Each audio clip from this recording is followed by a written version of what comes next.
This episode of Nerds Gone Rogue is brought to you by Killers. All John ever wanted was to be normal, but the grisly murder of his parents when he was just a child left something terrible brewing inside him. John was a killer, a fact he'd accepted as he now lived on the streets, looking for a place he belonged in this world. On a night that seemed like fate, while on a train heading west, a stranger intervenes as John is on the verge of his most recent crime. His name is Professor James Conrad, and he asks John to come live with him and a group of young serial killers he has taken under his wing. Together they search for a purpose in their murderous ways. It isn't long after a new sadistic serial killer begins to terrorize Seattle, and throwing a wrench into all they are trying to accomplish. Time seems to be running out for the group to find the answers they are searching for. Where will they go? What is their purpose? And with the killing closing in, who will survive the night? Written by C. Benjamin Doyle, Killers is available now on Amazon and Amazon Kindle. Get your copy today.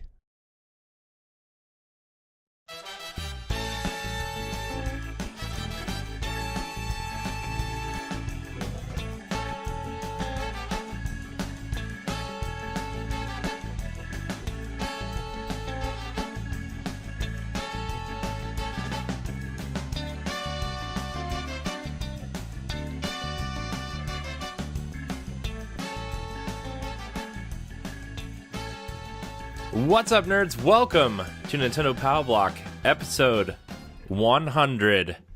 I'm one of your hosts, Corey Dirrig, and alongside me, as always, that retro code, Edward Varnell.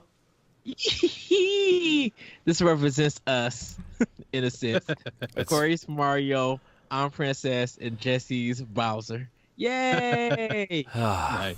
Also joining us is the wise Wisconsinite, all the way on the other side of Ed, Jesse What's Douglas. Up, guys? Yes. Keep it 100. Gosh. So, yeah, we're recording a day early because, like, we usually record on Mondays for Tuesday's episode, but we're starting to record on Sundays so we could at least have Jesse on at least once a week on Pow Block. But guys, episode 100. Yeah. 100. Now, to be fair, not all 100 episodes have been a podcast, right? Because, like, the old DNA stuff was, like, 10 to 15 minute videos that people would submit questions, and we would just answer the Nintendo ones, because, to be honest, on the DNA stuff, I was the only one really interested in Nintendo, so that was really all the only time we got to talk about it. But, you know, since Ed kind of joined the team, and we kind of, you know, started making a proper podcast and stuff. We did it. This is the first time any of our podcasts have hit episode 100. Yay! I'm very excited. Not gonna lie. I'm glad to be here. We worked really hard, you know, from where we started to where we now. Right. We did a lot of transitioning, a lot of laughs. A lot of questions. Rough first couple episodes because we're trying to get in the flow of things and stuff. Figuring out the technology wasn't up to snuff. Oh, dude. Okay, to be fair, the technology still isn't up to snuff. It's being held on by wires and paper bags and, you know, but the evolution of our quality, you can see from the progression from where we started till now. So, thank you everybody for, you know, checking us out, watching some, going back and checking out our old shows, and, you know, listening to us on your favorite podcast app and being a subscriber. Thank you for just the love for 100 episodes. Yeah, I mean, we've all of our shows are really about to hit milestones, right? Because, like, you know, Pow Block's hitting 100, NGR is going to hit 100 in about a month and a half, right? And then World 1 hit 100 last week. I don't know if Larry posted that episode yet or not, but, like, that was episode 100 for World 1. And then, you know, what are the other shows? Arsenal X and Platinum are trucking their way to 50, so we're hitting some milestones, man. I'm going to say this again when NGR hits 100, and I'm probably going to say it 1,000 more times, but, like, I'm super proud of everybody, you know, and, you know, Jesse kind of jumped on the train late with us, but, like, you know, he's been putting in a lot of work with squad goals and Arsenal X, you know, and, you guys do Arsenal X sometimes without me, and I'm proud of the Nerds Gone Platinum team for kind of taking over everything over there, and Matt's lining up guests for us on NGR, and Moose has become a meme. It's happening, guys. We're getting negative comments. We're like a real operation here. Yes. Yeah, we couldn't do it without those negative YouTube comments. I know. You're not a real YouTuber until you get negative comments, so yeah. So, but like I said, I'm really proud of everybody, and I'm proud of you guys for kind of like hanging on and kind of just, okay, we got to record stuff now, whatever, I mean, especially like staying up late doing squad goals, especially last night and like the weekend before. And playing PUBG even when it's not something you're interested in. I know. I know. Ed, struggle. Ed, I know you had so much fun playing PUBG last night. No, the struggle, but the commitment. Oh, dude, you had fun. No, I didn't. Yes, you did. No. You had fun because you were playing with us. We will address that on Arsenal X. So Fair. you guys, if you want to hear that discussion, tune in Wednesday episode of Arsenal X. Yeah, fair. To be fair though, like honestly, like Rainbow Six, when we were doing Terrorist Hunt, I was having so much fun. I love that game. Yeah. I love Rainbow Six. Yeah, it's a lot of fun, especially when you have a full group like that. We had 4 of us in it. So much better that way. Yeah. I didn't do much because I was just like, I don't know what shooting. Yeah. Well, it's like when Corey first started out. It's gonna take a couple of games of you just basically standing back and watching what what people do, and then you kind of can go off on your own and figure it out. But the things you play in the beginning that kind of show you the basics. They do an okay job of doing that, but at the same time, there's still a lot of little things that you have to find out on your own that, is just something that comes with a lot of games nowadays, because a lot of games don't hold your hand. So yeah, it's kind of it's fun. It's not like the only time a game like Siege could get frustrating to someone is if you're one of those people who cares about your KD or those useless things that I just don't care about. I don't care how many kills to deaths I get, and I want to experience the game and have fun with it. It just get too serious about stuff like that. It just doesn't make games fun anymore, in my opinion. Yeah, I know we should probably save this conversation for Arsenal X, but I'm going to have it anyway. But, just the quick version is, I kind of, like I said to you, I think we were playing PUBG at some point last weekend, Jesse, and we were talking about Rainbow Six and, how, maybe it was on Arsenal X, where, PUBG is kind of to Fortnite as Rainbow Six Siege is to Overwatch. Where you kind of have it's kind of the same thing, except one, they have their own little nuances that make them different. But in Rainbow Six, you kind of have to take the time, and like you said, they teach you the basics, but you really have to go in and find which operators you enjoy using, and what moves you kind of feel like you should be using and stuff. And I really like Valkyrie and Ashe, and there's a couple other ones that I've flip-flopped through, and I actually took the time to kind of learn the ones that I liked using. So I really like Rainbow Six a lot, though. I want to have more time to play that game. There's so many games I want to play and wish I had the time to play it, like Ghost Recon and The Division, and we've been playing a ton of PUBG, which dude, I'm so hooked on PUBG. I'm not even gonna lie, I love it so much. I know. Well, that's the thing. As janky as it is, if you like it, we will talk about that. That just shows how much how good it. We will talk that on Arsenal X. We will talk about that on Arsenal X. Ed doesn't like the jank. This is Nintendo Pow Block. I know. Episode. Hey, you don't know. PUBG could come to Nintendo Switch someday. We will address that question. Oh man. But okay, so besides like the stuff we've been playing for squad goals, what do you guys been playing Nintendo wise? I could go first because mine's pretty short, but I've been playing the heck out of Zeo Drifter on Switch because it was like $5. So I picked that up and I've been playing that nonstop. I just beat the first boss in the fourth planet. Nice. Because like each planet you go against a boss, and then you unlock like certain abilities or whatever. So You now don't I do have the same boss. You just fight it in different patterns. yeah In a yeah. sense. Well, and they're different. Well, technically they're the same boss, but they're different colors and they have different powers, abilities as well. Yeah. That you have to That's why I said the same boss with different patterns. Yeah. And so, but yeah, so like I'm really enjoying that. It's definitely can be very challenging, like especially the boss battles, because like much like a lot of games, like like Cuphead and stuff like that.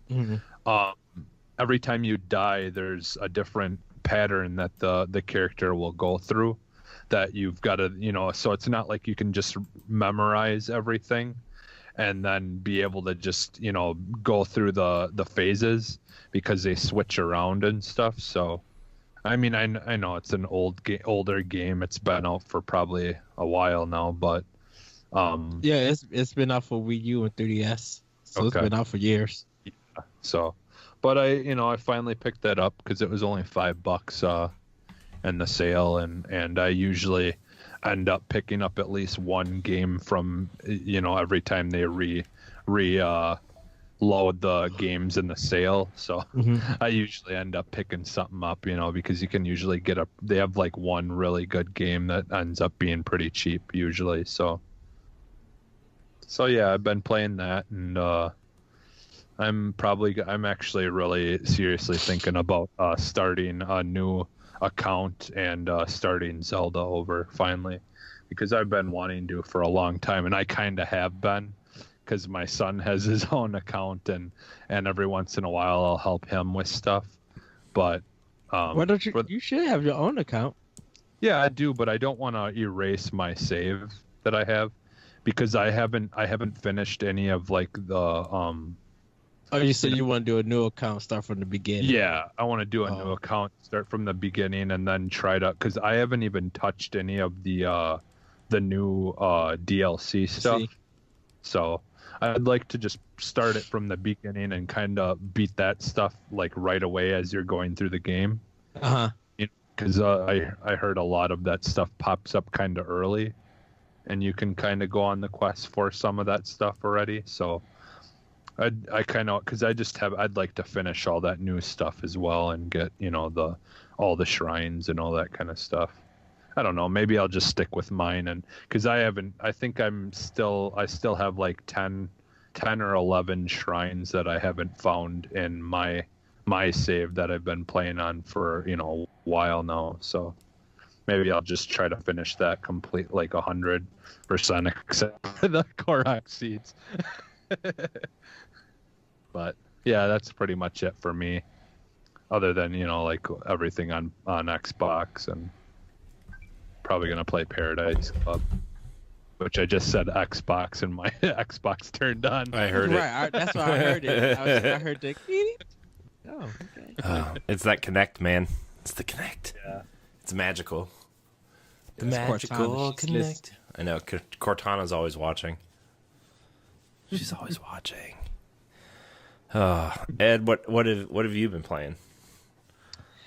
So Nintendo wise, Breath of the Wild, actually doing some things differently, and enjoying that. Just once again, loving the graphics, and played 2 other games for something that me and Corey are doing, which we will address for one of the questions. Don't want to reveal it just yet until we get to that part. For PlayStation 4, God of War. For Xbox, I've been playing. Now I'll go mostly it's the detail with the other games on Arsenal X. But like personally for me, I've been playing Battle Chasers, Night War, getting my characters up. Really digging that game. You know, got some downtime, so doing a lot of grinding. There's a lot of technical issues with that game once still, and hopefully it all get fixed when it comes to Switch. Other than that,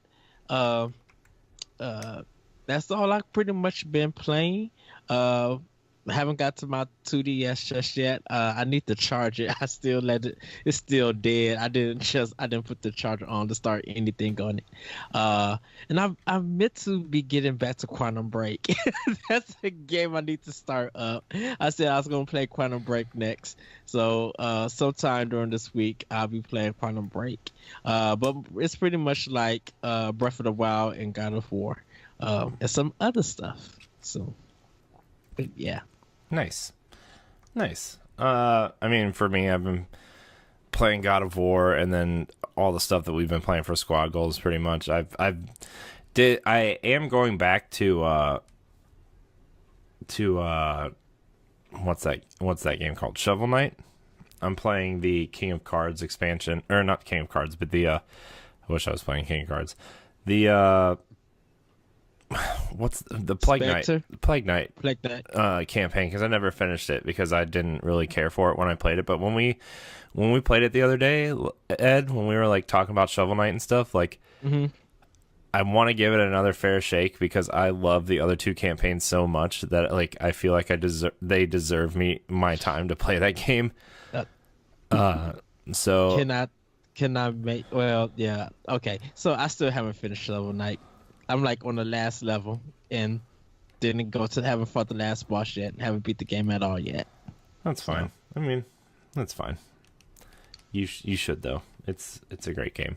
But yeah. So I've been playing that, and then Mario plus Rabbids Kingdom Battle. I'm slowly making my way through. It's one of those games that I just like. If I have a couple minutes, I'll just do one battle, for like 15 minutes, and I'll be like, okay, I'm good for now. This scratched that itch, So I've been trying to make my way through that because like I want to play the Donkey Kong DLC when it comes out. I want for some reason I just think the Donkey Kong DLC looks awesome. So, but honestly, especially today, last night and today, I guess. As you can see behind me, if you're watching the video version, the game room is a mess because we have finally started the transformation out of being a game room and into the baby's room. So, this week and probably a little bit early next week, we'll be making a transition from, making this the game room. And I probably won't have a lot of time to play games, but I need to finish God of War because that review hopefully will be up by the time you guys hear this or, later in the day. I think I'm going to push the review to Wednesday, though, just because, tomorrow night on NGR we have guests and this baby room is going to take some time. So, but yeah, I've been playing a lot of God of War though, and we actually started a new kind of Let's Play series of it's just pure gameplay. I did edit out a lot of menu stuff and a lot of where there's a lot of item management or whatever. But we did start Storytellers Sunday.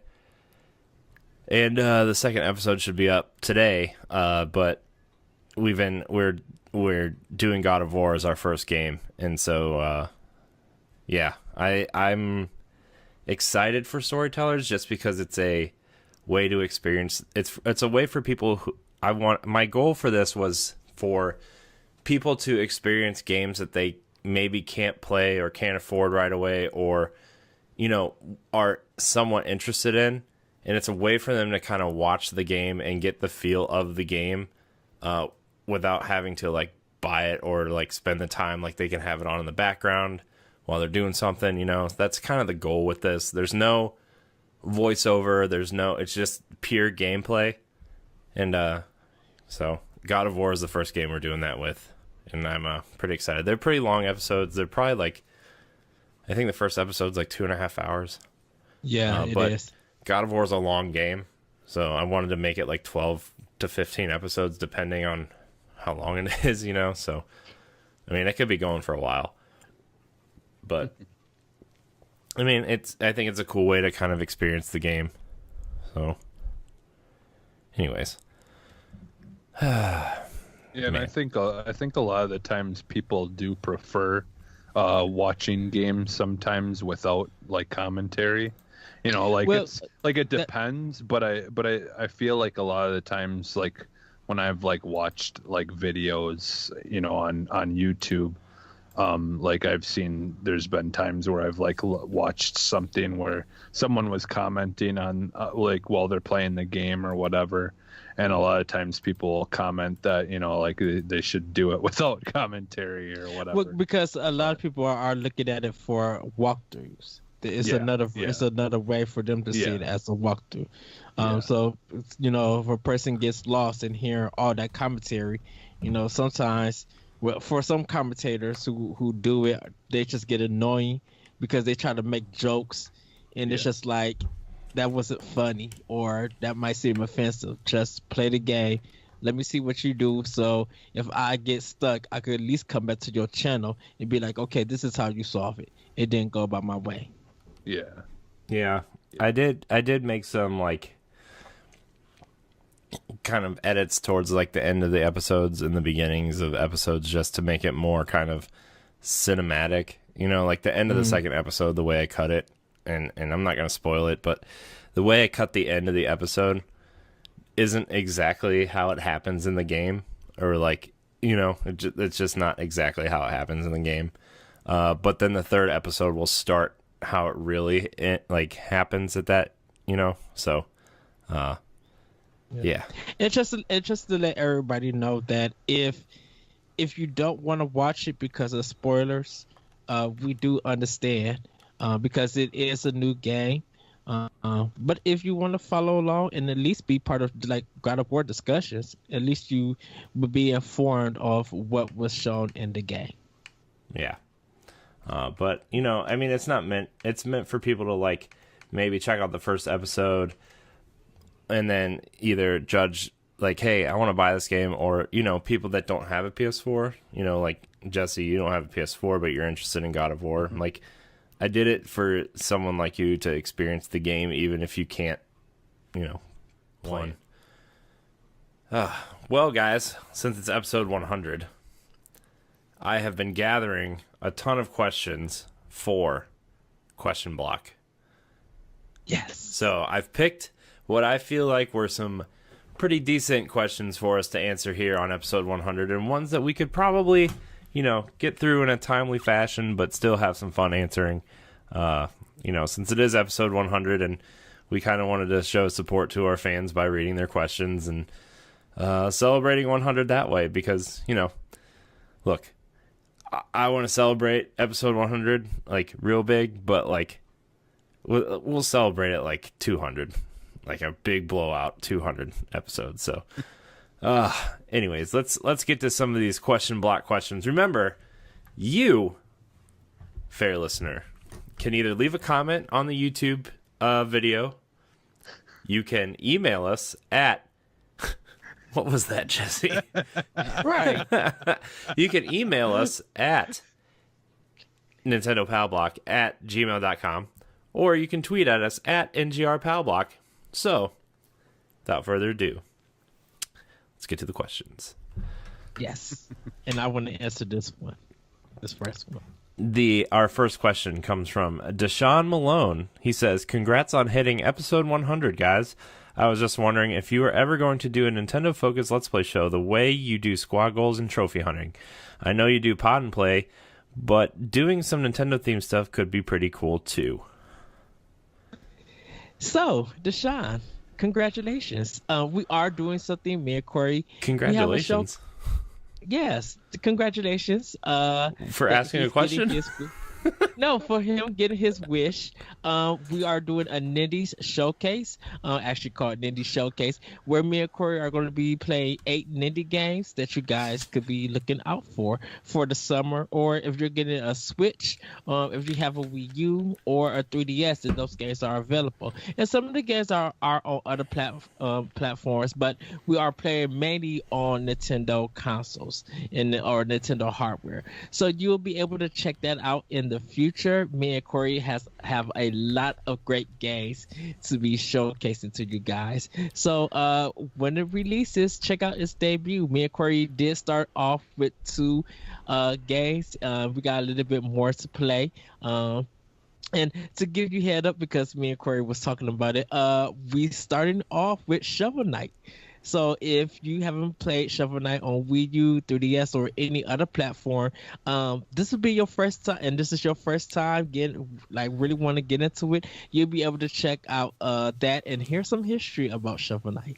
So yes, Deshaun, we are doing a Nindies showcase, doing directly games on a Nintendo platform. Yes, we are. I'm very excited.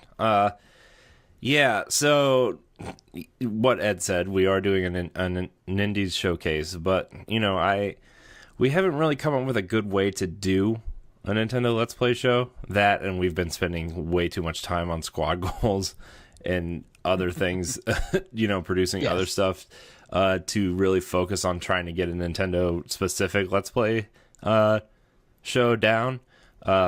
But something I have been kicking around a little bit was, like, when a new game comes out, maybe do something what, someone like Giant Bomb does and just play maybe 15 to 40 minutes of the game, and just to show you what it is, kind of like their quick look stuff.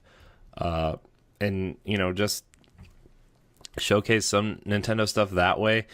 It's something I've been kicking around in my head, at least, but we've been so focused on squad goals, which is, probably it's at least my favorite Let's Play show that we do. I don't know if it's the most successful or not, but for some reason, a lot of people want to watch Jason play Tony Hawk. I don't understand that. Support, all that support. I know, but Pow Block's better. Squad goals is better. We're battling. We're battling. Did you see Jason tweet at everybody and said that there should be a Arsenal X versus Nerds Gone Platinum challenge? Yeah. I was just like, that's going to be kind of hard, because pretty much me and Corey on both systems. So I'm like, pretty much we would all have to get together and, like, if we're, how would this challenge go if we're playing an Xbox game? Are we just going to shoot everybody, and then the PlayStation 4 exclusives are just going to be speed runs through the campaign? Like, how are we going to do that? Right. Because it's just like, we all got the same. Like I said, me and Corey are probably the only ones that got both consoles. And of course Jesse has Xbox, but he doesn't have PS4, and the PlayStation guys, they don't have nothing Xbox unless they're gonna play on PC. So the challenge right now would be a little bit unfair. Nope. The challenge is we're all just gonna play Mario Kart, all 8 of us. Well, that's what I was gonna say. Weren't we talking about possibly doing that as well, playing some multiplayer games on Switch? Yeah. But the thing about it is just like, how are we gonna have a competition? How are we gonna have 2 podcasts play another podcast's console? Like, it's the only fair way. We're going to have an Arsenal ARMS X tournament, versus... we're going to have a Splatoon 2 tournament, and we're going to have a Mario Kart tournament. It it would work if Sony would let there be crossplay. Ooh. Shots fired. I'm staying out that battle, because we all know the answer to that. You right. Man. Yes, Arsenal X versus Nerds Gone Platinum. So let's just play Nintendo and make it a Pow Block episode. Really? No. Yep. No, I mean I challenge everyone to Turtles Tournament Fighter on Super Nintendo. No. Oh, y'all will get whooped. Probably. I was more referring to his question that we read.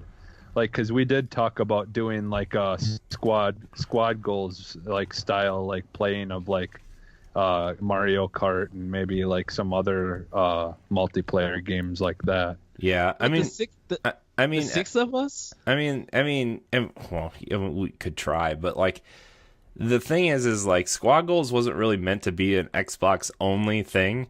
It's just that's the system we all have, and we haven't really taken the time to figure out how to set up Nintendo stuff so that we could all play, because a lot of it is like local, or like, you know, Mario Kart, we can get into the same room, but it's like really complicated and whatever. So like, we just kind of angled our games towards Xbox, you know, and it kind of just like by default became the Xbox Let's Play show. But it's just considered as Squad Goals. It's not considered as Xbox's Squad Goals or anything. It's just us with Xbox's artists playing that, because shoot, what happened if you do get a PlayStation 4? Then we want to play games on there that's multiplayer.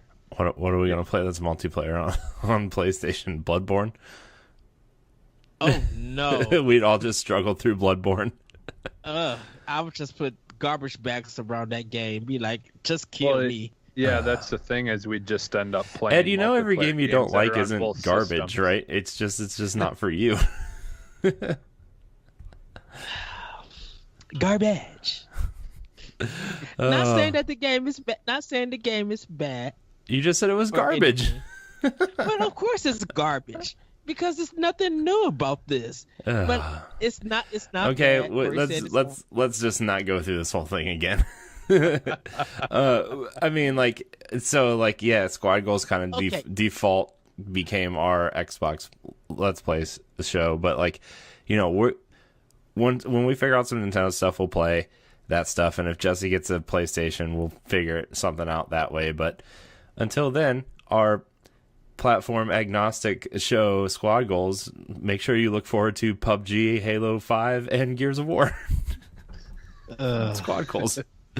Man, but there's some other things too that we might end up playing. I know eventually, like, because a lot of the times, like me and you, Corey, will do something, and then Ed will join us for other stuff. We could always, I still want to do that Way Out or whatever. Oh yeah, Way Out. I do want to do that also. Try that, because that's something that both systems have as well. So you know, PS and Xbox. Yeah. Because see, that's the thing. I mean, other than Halo, like a lot of I guess in PUBG, but you know, some of the other stuff that we've played, you can play, you know, elsewhere as well. But we just happen to play it on an Xbox. Yeah. And don't forget, Corey, we just did a 12 episode plus 5 to play. So there's enough content. I know, and we have another 12 episode one in pre-production right now, and the Nindy Showcase. So, but yeah. Anyways, I hope that answers your question. I mean, we have Nintendo stuff on the books to do. We just got to figure it out. Although, look, if you want some Nintendo Let's Play stuff, look forward to South Park at sometime next week running on Switch, because I'm gonna try to play some South Park next week. At least record maybe like the first half hour or something. Is it out yet? It comes out on Tuesday. Oh, Tuesday. Well, it's out by the time this episode posts. It's out today. So you want to know what? I'm sorry, Corey. I did challenge for the Arsenal X versus NGP. I did challenge Matt and Moose. You did. Fair. I want them two fools to play the original Dark Souls, and I want to see them play Super Ghouls and Ghosts. 100%. Nobody's playing Super Ghouls and Ghosts. Just they need to play that. That's the original Dark Souls. Although Super. I won't even say anything. Let's go to the next question before this gets any more dangerous. But yeah, look forward to South Park sometime next week. Maybe Thursday-ish. So, Megan Green writes in and says, "Yay for 100 episodes of Pow Block. If you could have 3 Nintendo Desert Island games, what would they be and why?" I'll start because I've been thinking about this since I got this question. Breath of the Wild definitely is going to be on there. The original Game Boy Tetris is going to be on there. And Pokemon. Interesting. Pokemon. We'll go Fire Red. You know, I was going to say Red, but I want the prettier graphics. So Fire Red for Game Boy Advance.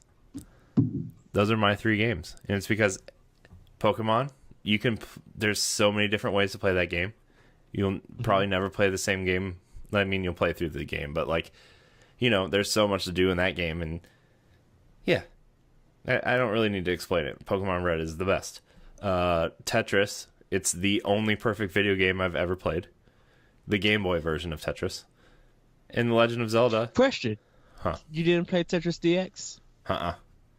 No, every time I try to play a new version of Tetris, like even Puyo Puyo Tetris that came out for Switch, I'm just like, where's my Game Boy? I'm like looking around like, I want that nasty green and yellow screen. I just want to play Tetris, Actually, I would play it on Game Boy Pocket because that screen is really pretty. But oh man, I found my when I was going through my stuff last summer and I was pulling out all my Game Boys, I was like, you know what? I really miss my Game Boy Pocket. I wish they would have like a new version of Game Boy Pocket where like it just had like a backlit screen and you could just put an SD card in the side, like a 16 gig SD card, and just download Game Boy games from the eShop. And I'm like, I guess my 3DS does that, but can I say the last 2 weeks all we've been talking about is Game Boy? I know, dude. Like Game Boy Advance, Game Boy on the GameCube. I'm telling you, dude. I'm telling you, man. Like a Game Boy Classic would be awesome. This day and age. Like, or even like if they brought back a dedicated handheld, like just a Game Boy, just call it Game Boy, and like it would just be up and down like your phone, but like I don't know, man. I think it'd be awesome. Well, have you seen that thing that you can actually plug your phone into and turns it into a Game Boy? The Hyperkin thing for Android phones or whatever. Yeah. That would be pretty sweet, actually. Yeah. But, those would be my three, like, games that have been published by Nintendo. Those would be my 3 Desert Island games. For sure. Okay. For sure. I was toggling between Pokemon Red and, like, Mario 64. Because I'm like, I really love Super Mario 64, but, like, I also really love Pokemon Red. And I was like, well, Pokemon Red will last longer, and I can play through multiple different ways. Whereas Mario 64, once you collect all 120 stars, you're like, do I want to do that again? And, maybe when I was 10 or 11 when that game came out, I did do it 3.5 times in a row before I got my next game. But, yeah. Super Mario 64 is really good, though. Let's see, we got to keep a Nintendo thing. All published from Nintendo. Yep. Okay. Jesse, you want to go? I think, man. No, let's keep it Nintendo. Let's keep it Nintendo. No, we could keep it Nintendo. That's fine. Let's keep it Nintendo. Well, no, I was saying like I read the question like, are they Nintendo published games? But what if they just appeared on a Nintendo console? No, put Nintendo published. Okay. No, I'm pretty sure. I'm pretty sure it's just anything that would be on Nintendo, right? No, I think if it's Nintendo published, that means only thing that Nintendo released. Like Rare might develop it, but Nintendo published it. Yeah. Okay. Well, fair. So does that include Final Fantasy 2 and 3 here in the United States? Mm-hmm. Because they were published by Nintendo. Oh man. Square's come a long way. Trying to think. You want to think some more, or you want me to go? Yeah, you can go. You could go. Okay. So for me, of course, I have to have Bayonetta 2. There's no doubt about it. That gang, I could just keep punching folks and just getting my fix, because since I won't have DMC with me, it's just like So, Xenoblade Chronicles X, and because this game is huge, there will be new stuff to find, and I love grinding in games, and having my robot and stuff. And of course, I love Breath of the Wild, but I really can't put this on this list. And it's not because I would get bored of Breath of the Wild. It's just that I feel like Xenoblade Chronicles X is longer for me, and it kind of gives me goals when I grind.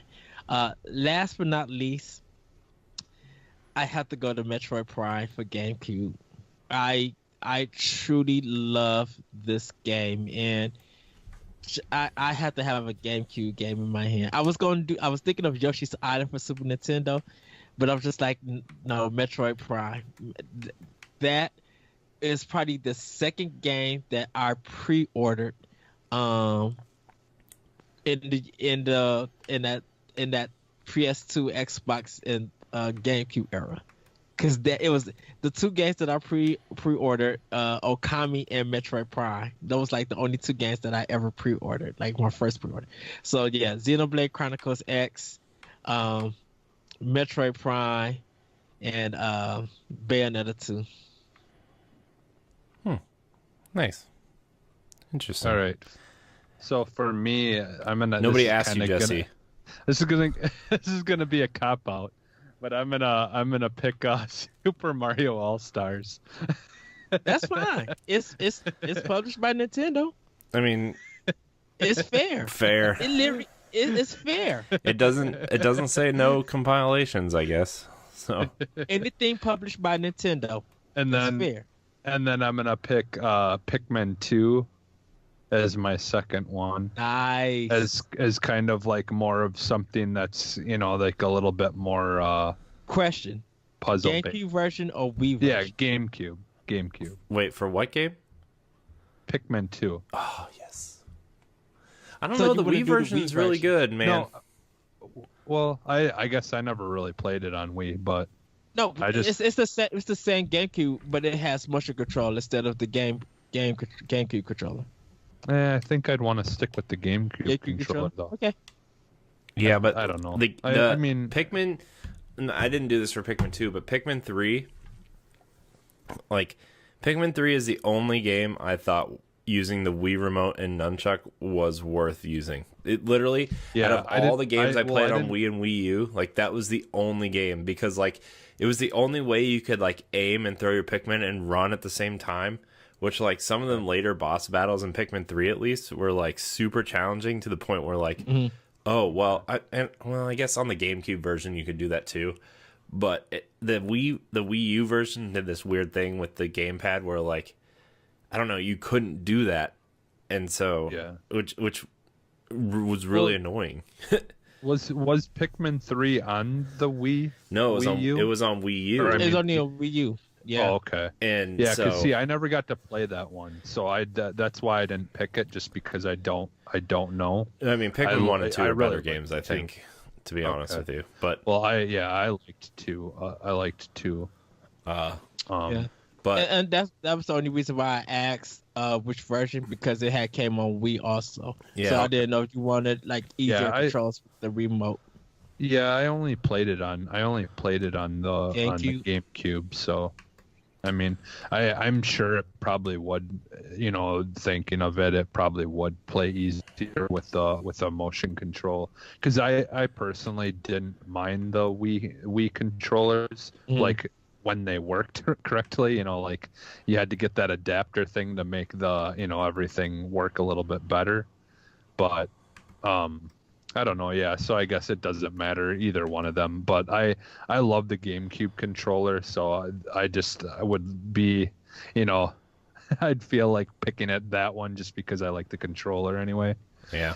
And then my third one, I think I'm gonna have to go with Breath of the Wild as well, just because like that would give me that like open world game. That would like fill more time, like whereas it's considered as open air. Yeah. Open air.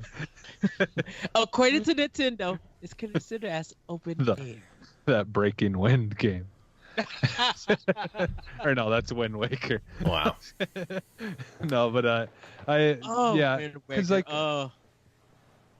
no, I'm not going to change it. I love as much as I love Wind Waker, Xenoblade Chronicles longer. I think that those would be my 3.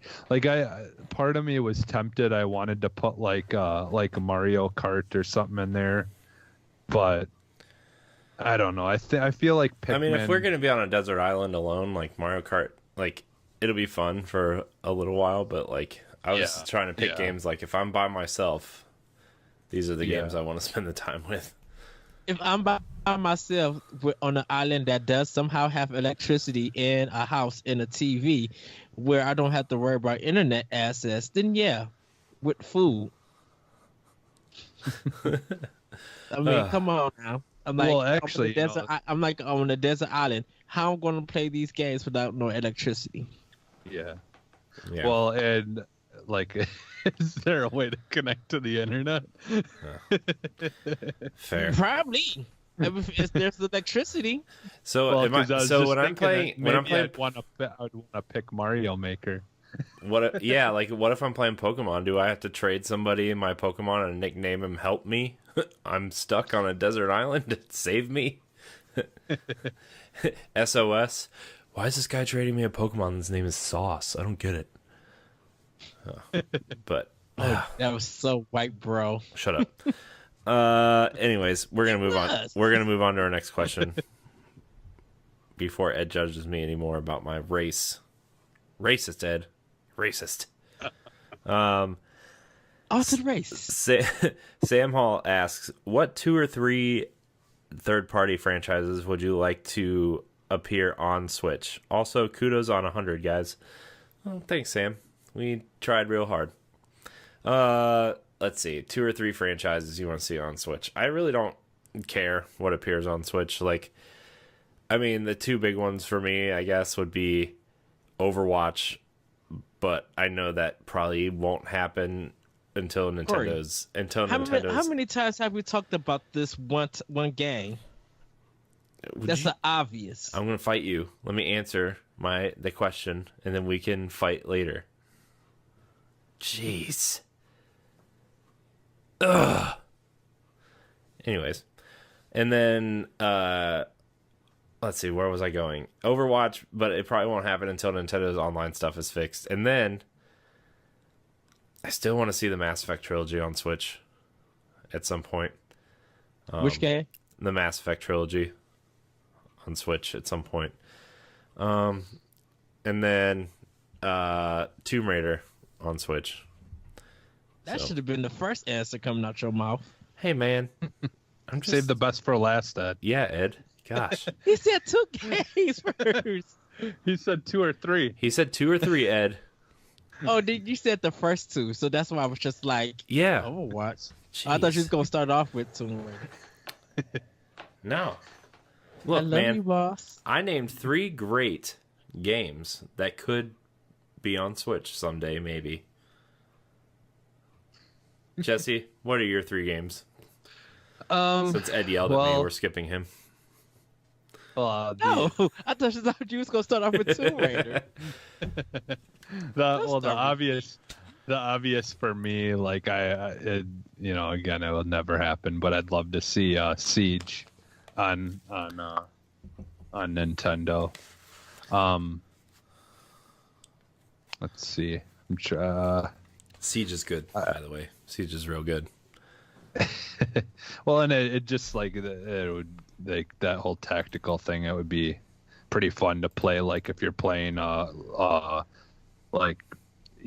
couch co-op, like you can actually just talk to one another and kind of like it would just be so much easier to like in the moment plan things and stuff like that to play at couch co-op.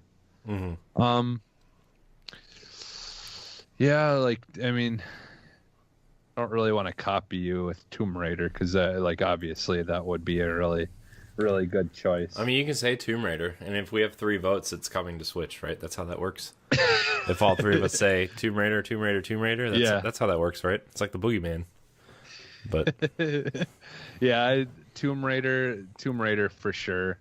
And then like I know I'm like probably one of the only people in the world, but I'd love to see the whole entire collection of Saints Row to come to Switch. Either that or like something like that or like Borderlands.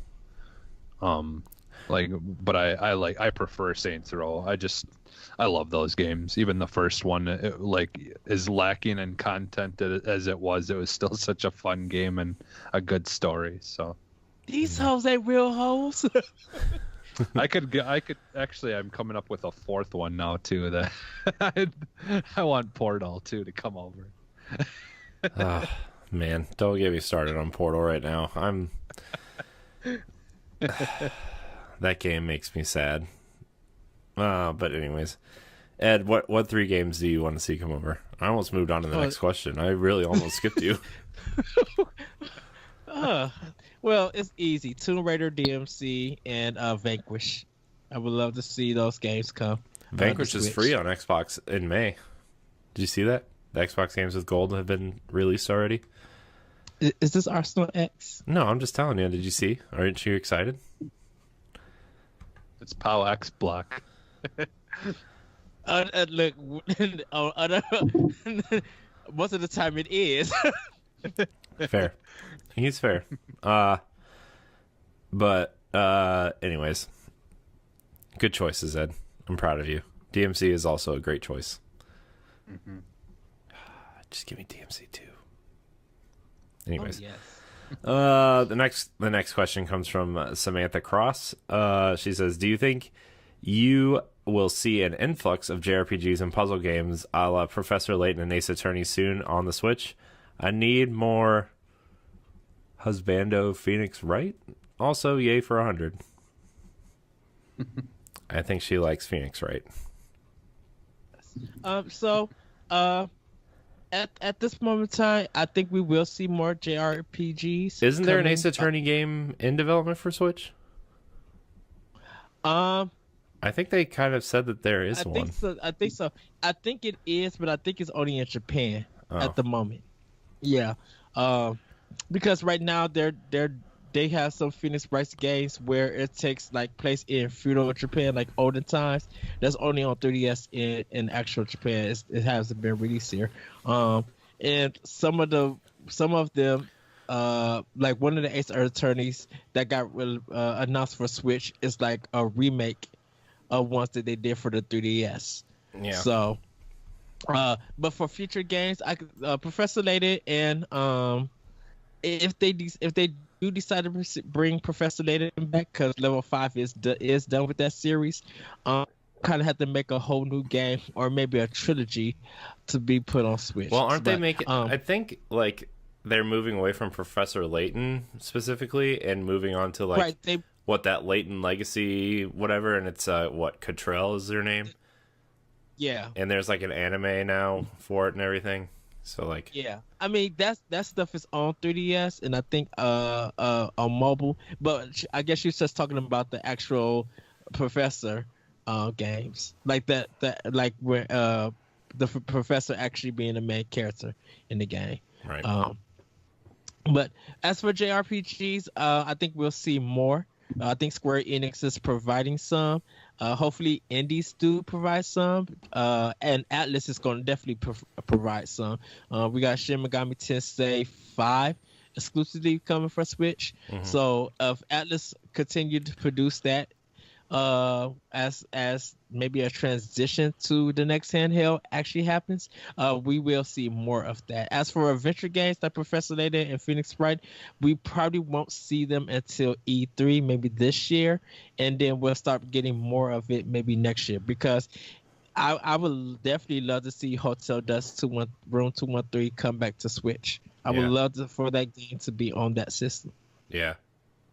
And it looks like the Ace Attorney, it looks like it's basically like kind of a rumor at this point. Yeah. But if there is gonna be a new one, it would probably be at E3 that we'd see something on it. Yeah. But as for now, it's just rumor, which means that maybe something's out there and it's just It was supposed to be a port of when Phoenix Wright comes back. And like, there's one of the characters. He's like in a red suit. Because the rumor is there's 3 different games that are being worked on. So I don't know, like, that's. But again, it's just rumor. But I guess we'll see as far as that goes. You know how that stuff goes. I mean, you can be hopeful, but that's usually about it. Yeah. Yeah. All right, moving on to our next question. CodFanFF tweeted at us and said, Battle Royale on Switch, yay or nay? Nay.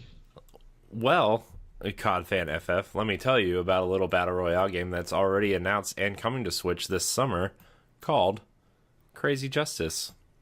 It's has more of a Fortnite aesthetic, and it's kind of like a hero shooter take on the Battle Royale thing, where like you can kind of choose like they're kind of like generic portraits of these different class-based heroes, and then you get to like customize the character as you see fit.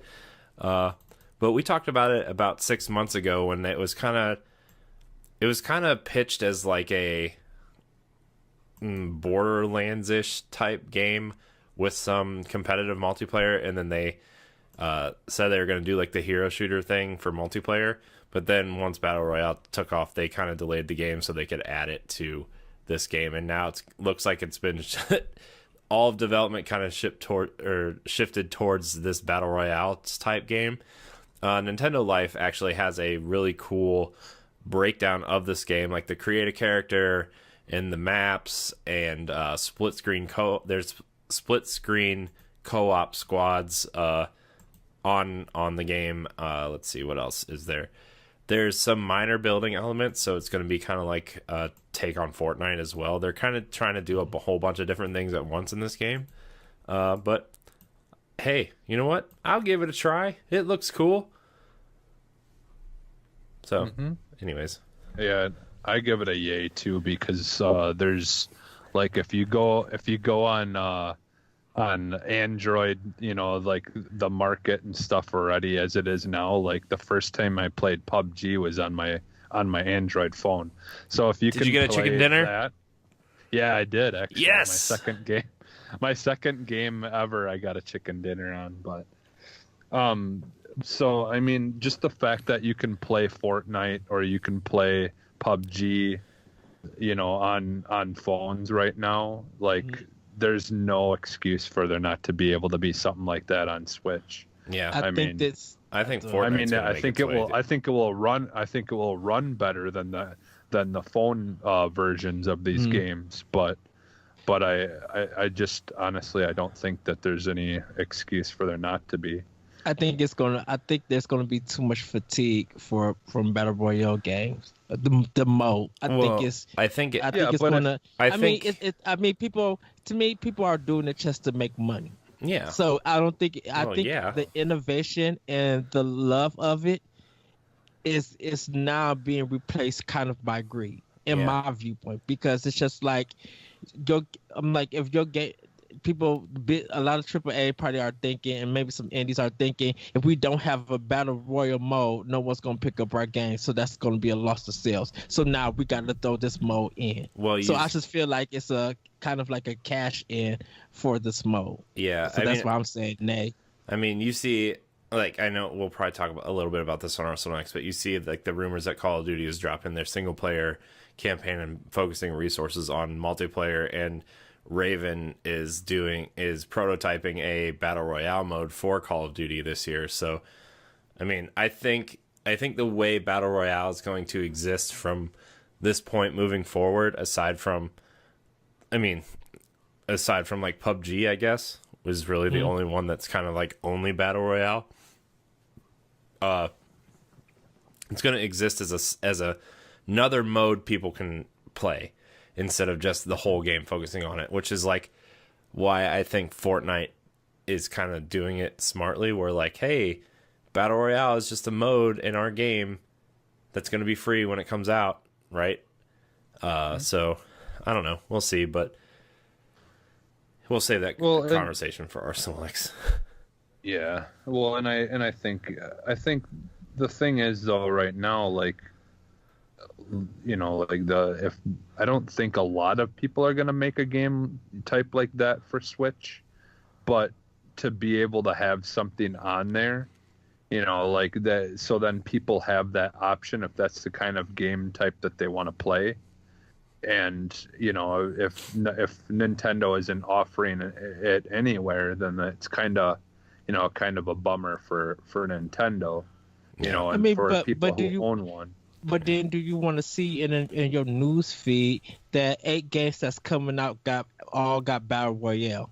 So now nothing is differentiate anything about it. It's just you threw it in because there's something that everybody else is doing. Well, I think it's going to be the same thing as like, I think it's going to follow the way of like Dota and League, and maybe not to that extent, but like the same idea where like so many people are going to try to do battle royale.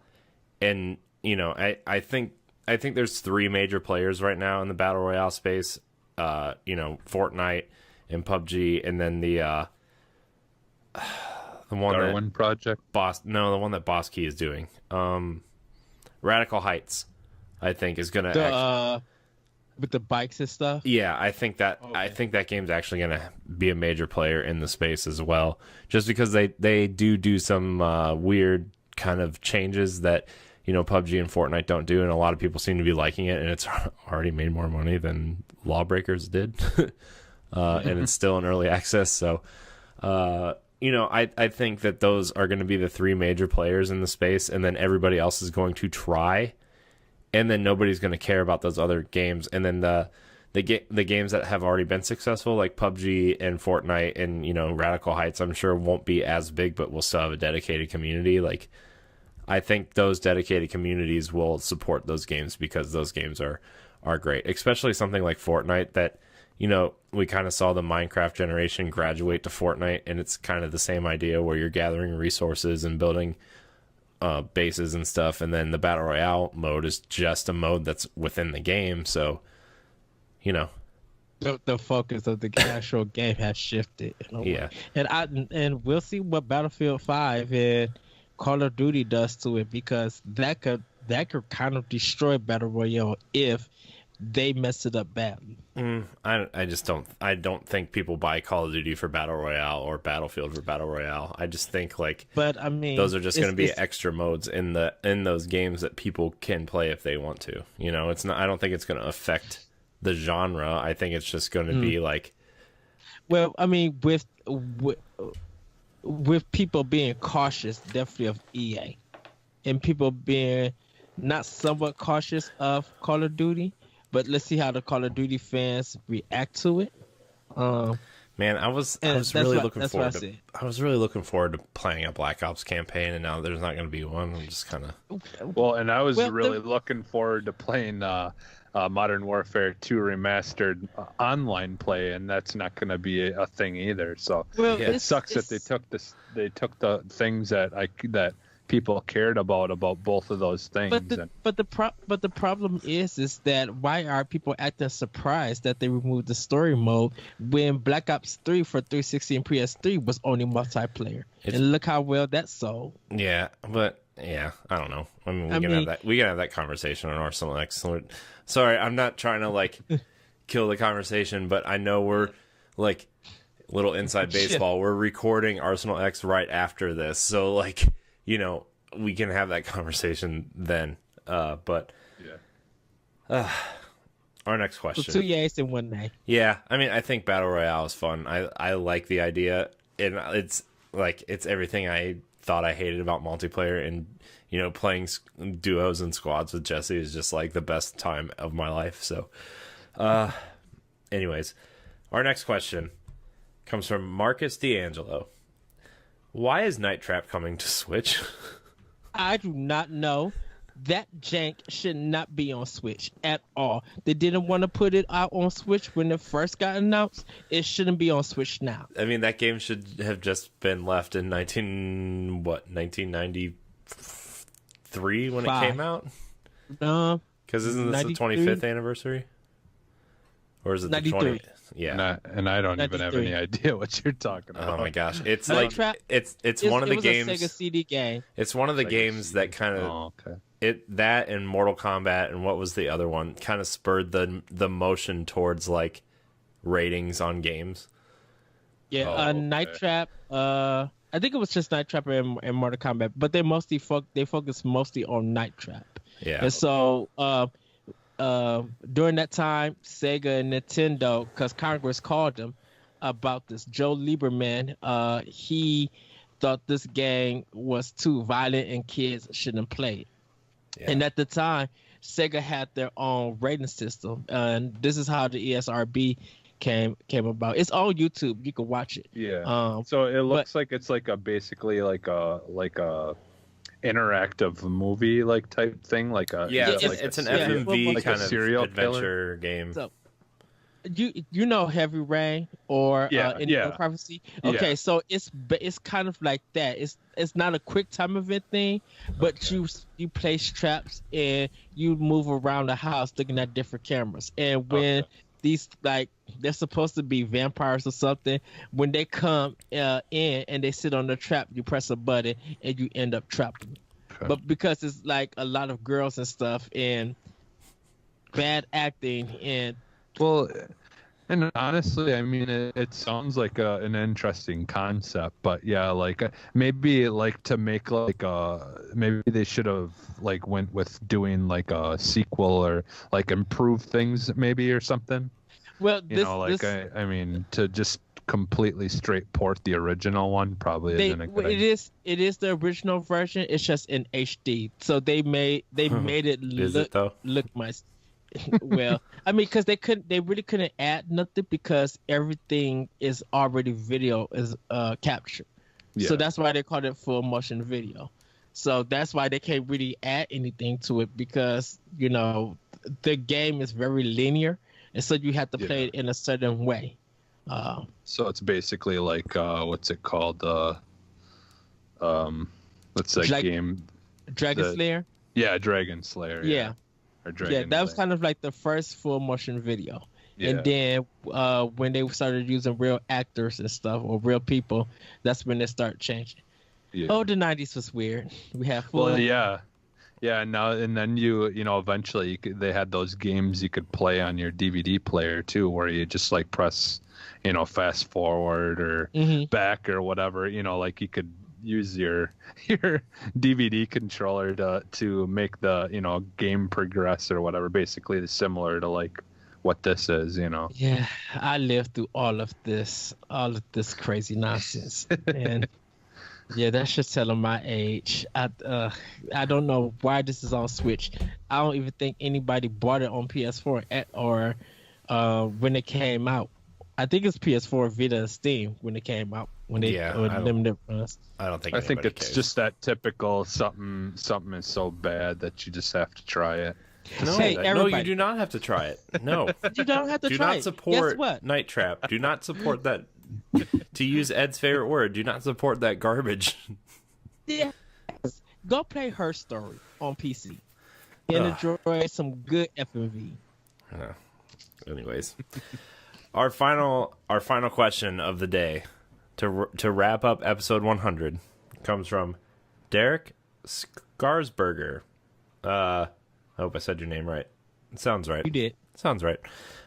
With the popularity of God of War this year and Horizon last year, do you think Nintendo would or could do anything to that size and scale in terms of story, graphics, and technical achievement? I'd love to see a large-scale Metroid or Zelda take that challenge. I mean, in a sense, they kind of have, but not story-wise. They just do it differently. It's not like so I think Horizon and God of War are probably the best exclusives on PlayStation 4. But I think Nintendo has done such a good job of mastering gameplay and world building outside of like story. Like when we were playing Breath of the Wild all last year and even up to like now, some of us, the world building in that game and the areas you went to and saw things that you noticed from other games and like the lore pages that you found in the little shacks or just the cutscenes or just all the little things that you found around the world told a story that wasn't as direct as something like God of War or Horizon. And I think the gameplay and the graphic style that they chose really fit what they were trying to do. Right. And if you go back to the GameCube days, look at Metroid Prime and Wind Waker, how grand those adventures are and how the story was revealed and in Wind Waker, and if you really wanted a story and more details, you scanned the stuff in Metroid Prime. Like you found those hidden things that you didn't know about. Yeah. So I think like Nintendo has done it, but they did it like Corey said, they did it in a different way. And for graphics wise, sometimes you don't need big graphics to tell a story. Right. Sometimes it's just the experience and what you find and what's revealed to you, because you can have the best graphics and your gameplay and the story could be really forgettable. Yeah. I mean, look, when we were playing Halo 4 and 5, like how many times did we say, "Hey man, I wish I all I can think about is Metroid Prime," you know? And like to be fair, I really hope Metroid Prime 4 is on the same level as a Halo 4, you know? Like I loved Halo 4's art direction, the story. Like, you know, Halo kind of has this realistic tone, but also takes the realistic tone lightly, where like they take some liberties on art design and you know, like the humans look like humans, but you can go out and see, oh, that Prometheans definitely took some inspiration from Metroid Prime with the bright orange lights and the particle effects and stuff like that, you know. I would love to see Metroid at least hit that level in terms of like quality of like, you know, Master Chief's character model in Halo 4 and then again in Halo 5 are unmatched in terms of like the quality that they put into the asset, you know. And like I would say the same thing in God of War and Horizon, where like the character models look insanely detailed and insanely gorgeous, but Nintendo's not always going for that, you know. Right. They want to try different art styles and see if that art style meets what they're trying to portray in that game. Yeah. Yeah.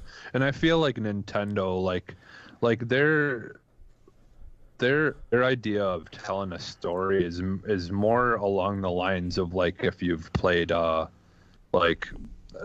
trying to think of like some of the games that like they don't really narrate things as much as let the visuals and the pictures and the things you're looking at in the worlds kind of tell the story. Like that's just more of their style. I feel like they're like, I mean, they're finally getting into having a little bit more of like voiceover and, you know, and things like that. But they, you know, that's just not something that Nintendo has ever really focused on. They want you to kind of interpret like what's going on like in your own way, and like a game that you're playing may, you know, it might be different to someone else. I my main thing that I really would like to see moving forward with Zelda is I'd like to almost see them do a little bit more like along the lines of like Tomb Raider, where there's like more like hieroglyphic type things on walls and like things like that you've got to solve in order to like you know, actually have like underground like cave like areas that you've got to go through, similar to like their shrines, but have it like more like puzzle based, and you know, still have enemies and things you got to go against, but I would like there to be like actual story, like chunks of the story that's being told inside those shrines and things that you're kind of going through. You know like what? have it be more like a little bit more meat to those shrines than just a weapon or something at the end of it, you know. Yeah, you know what? Oh, sorry, Ed, go ahead. I was just going to answer Jesse that I guess you're just meaning like a little bit more detailed side quests. Yeah. Sometimes. Side quests as in you don't have to find somebody to give you that side quest, but if you go into that little spot and explore, that side quest reveals more of the lore and more of the world that you are in. Like it just gives you more development. Yeah. I don't know why I picture like almost like a setting like more of like what was it, the Far Cry Primal or whatever, like where we get like more of a Zelda that like is during like the times of like cave drawings and things like that, like where it's like more based around visual things that you're having to try to collect together to like further the story. I would love for them, if they were going to do that and have all these side dungeons and stuff, I would love them to actually explore the original, I think it was 7 or 8 the 8 Triforce pieces that you got in the regular Legend of Zelda. I would love to have them actually explore that in that cave that you got in. Maybe it's the material that helped make the Triforce, and this material, there's a story to it that explains on how it came into play. Yeah, if they were to do almost like an origin, like not really an origin, it wouldn't be an origin, it would be a story where you're finding out about the origin. Yeah. So like it wouldn't be like it takes place before all the other Zeldas. It would be the present finding out about the past. Mm-hmm. Like a lost world, and you're rediscovering like a lost world, you know. Yeah. And cool. Like that would be like your your end goal would be, obviously there'd be some point that you'd go against Ganon, but the end goal would be more of a finding out about this other world that you can further the storyline. What if you were like Link in kind of like, not like a modern time, but like if in that world that you're describing, like future, that world where like civilization has been deserted and is kind of like restarting, and as you're rediscovering, kind of like what Horizon did, where like you're going through these different areas and kind of relearning what happened before the downfall of man or whatever, and then you use the ocarina and play the song. You've learned the Song of Time, and then you go back to fight Ganon to prevent the destruction of Hyrule. Dude, I would lose my shit if the ocarina and you added a time back. travel mechanic. Yeah. No, well, not necessarily. Well, I mean, Ocarina of Time had a time travel mechanic. I know, that's what I just said. You added a time travel mechanic. I mean, of course I would pre-order that like right now. Like literally, I would leave this podcast right now and find an open GameStop and pre-order that right now. That's like, as much as like the whole time traveling thing got kind of annoying and Ocarina of Time. Yeah, I mean, this would be more of like such a fun mechanic though. Like it was an amazing. This would be more of like you would use it once to go fight Ganon after you like progressed far enough through the game to where like you completed the story, and now you have to go back in time to fight him, or because you're fulfilling a prophecy or whatever, instead of like, oh, I'm gonna go do this thing in this temple, oh, now I gotta go back, oh, now I gotta move forward in time, I don't know what to do because I'm whiny kid Link. Yeah, no, listen, it would be more of like a tool, like that, like let's say the area that you have to use it in is like that area, like kind of like Jesse protects. That's where the mirror comes in. That mirror from Ocarina of Time. Jesse and Corey, you guys are turning this into a mini block. Oh well, I don't care. We're answering a fan's question, Ed. I just say this. This is turning into a We're mini trying block to make them as hopeful as we are. I'm just saying, like to your point, Jesse, where like maybe like what's the mirror called? The mirror of fate or whatever in Ocarina of Time? The mirror that you get? I think so. Like, I think that's... what if like maybe you don't carry around a mirror, but like there are mirrors that act as like time travel gates, and you go through and solve puzzles in the past to open up new ways in the future. Or there's like chunks of the material that they use to make that mirror, like in the stone, in the walls or something that can be activated. Yeah. Oh man, we just made the best Zelda game of all time. No, you just changed the... Never mind.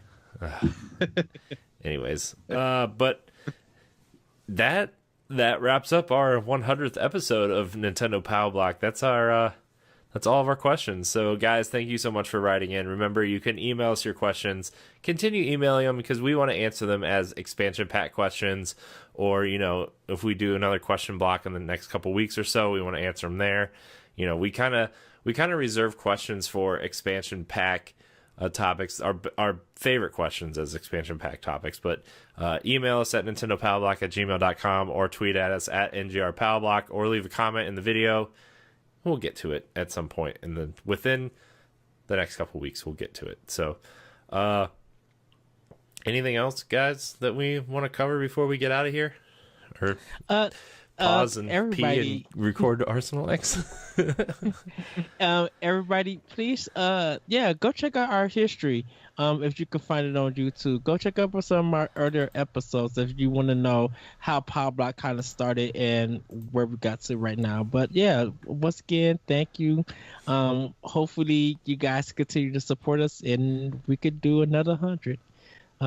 Because we love talking about Nintendo and video games. And so, yeah. And thank you guys for having me on the show. Oh, you're always welcome. I like how Jesse thanks us when he's literally just part of the group. He just always thanks us for having us and having him on. He's just like, it's like, I don't know. I don't even know what to compare it to. It's like if you know, LeBron James thanked the Cavs. Hey, thanks for letting me play with you guys today. You know, it's like you're on the team. I don't know what to tell you. Well, that would just mean that he's glad that he's there and getting to play for them. Yeah. I hear sports and tune out everybody. Oh man, but anyways, thank you guys so much for watching. Remember, you can find Nintendo Pow Block every Tuesday and Friday here on youtube.com/NGRradio and ngrradio.com/NintendoPowblock. Download on your podcast service of choice.